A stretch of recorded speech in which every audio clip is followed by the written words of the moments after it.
একটি ভোট, একটি টিকচিহ্ন। কিন্তু এই একটি টিকচিহ্নের ভিতরেই লুকিয়ে আছে রাষ্ট্রকে বদলে দেওয়ার ৮৪টি প্রস্তাব। আগামী ১২ই ফেব্রুয়ারি শুধু জাতীয় সংসদ নির্বাচন নয়, একই দিনে একটি গণভোটে ঠিক হবে বাংলাদেশের সংবিধান নতুনভাবে লেখা হবে কিনা এবং ক্ষমতার কাঠামোই বা কতটুকু বদলাবে। এই গণভোটে আমরা ঠিক কিসে সম্মতি দিচ্ছি, কার লাভ, কারই বা ক্ষতি, আর ইতিহাসই বা আমাদেরকে কী সতর্ক বার্তা দেয়, এসব নিয়েই আজকের সেন্স অ্যান্ড স্টোরির প্রথম পর্ব।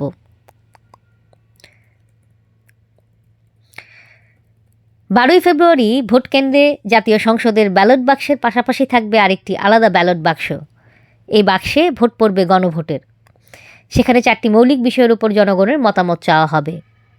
কিন্তু এই 4টি মৌলিক বিষয়কে কেন্দ্র করেই মোট ৮৪টি প্রস্তাবনা কার্যকর হওয়ার প্রশ্ন জড়িত।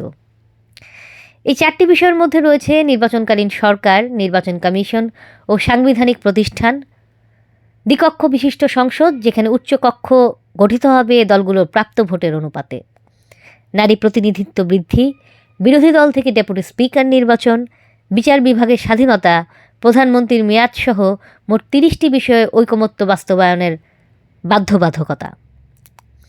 সবশেষে জুলাই সনদে থাকা অন্যান্য রাজনৈতিক অঙ্গীকার বাস্তবায়ন। কিন্তু প্রশ্ন হলো, এই 4টি প্রস্তাবের আড়ালে থাকা ৮৪টি সিদ্ধান্তের প্রতিটি কি সাধারণ মানুষের পরিষ্কারভাবে জানা আছে? মানুষ আজ জানতে চায় চাকরির নিরাপত্তা কোথায়, দ্রব্যমূল্যের চাপ কবে কমবে, ব্যাংকে রাখা তাদের আমানতের টাকা কবে ফেরত পাবে, আর দিন শেষে জানমালের নিরাপত্তায় থাকবে কিনা। বিশ্লেষকদের মতে এই বাস্তব দুশ্চিন্তাগুলোর ভেতরে গণভোট সাধারণ মানুষের কাছে খুব স্পষ্টভাবে পৌঁছাতে পারেনি।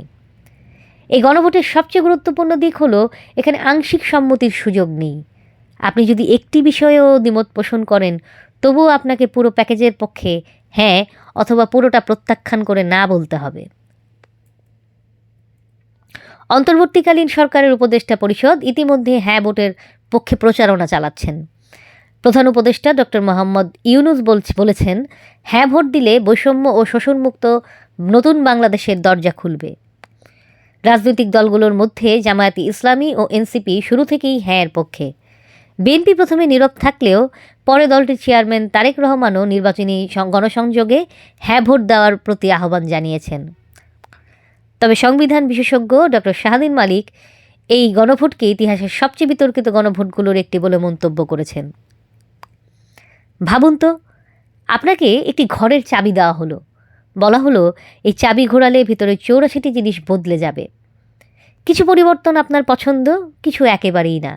কিন্তু আপনি বেছে নিতে পারবেন না, হয় সব গ্রহণ করতে হবে নতুবা সব প্রত্যাখ্যান করতে হবে। বাংলাদেশে এর আগে 3বার গণভোট হয়েছে। 1977 সালে জিয়াউর রহমানের শাসনের প্রতি আস্থা জানাতে হ্যাঁ ভোট পড়েছিল 99%। 1985 সালে এরশাদের সামরিক শাসন অব্যাহত রাখতে হ্যাঁ ভোট পড়েছিল 94%। ব্যতিক্রম ছিল 1991 সালের সংসদীয় ব্যবস্থা ফেরার গণভোটটি। আগের দুটি গণভোট নিয়ে স্বচ্ছতার প্রশ্ন থাকলেও সেবারের গণভোট নিয়ে কোনো সমালোচনা ওঠেনি। সরকার বলছে গণভোটে হ্যাঁ মানেই ফ্যাসিবাদ আর ফিরবে না। কিন্তু প্রশ্ন থেকেই যায়, ফ্যাসিবাদ ঠেকাবে কোন কাঠামো? সেই কাঠামো সাধারণ মানুষ কতটা বোঝেন? গণভোট তখনই শক্তিশালী হয় যখন মানুষ জানে সে ঠিক কিসের সম্মতি দিচ্ছে। তাই বিশ্লেষকদের মতে আগে ভাবুন, পরিষ্কারভাবে গণভোটের প্রস্তাবনা সম্পর্কে জানুন, তারপর সিদ্ধান্ত নিন। বিচক্ষণ সিদ্ধান্তই একজন সুনাগরিকের পরিচয়।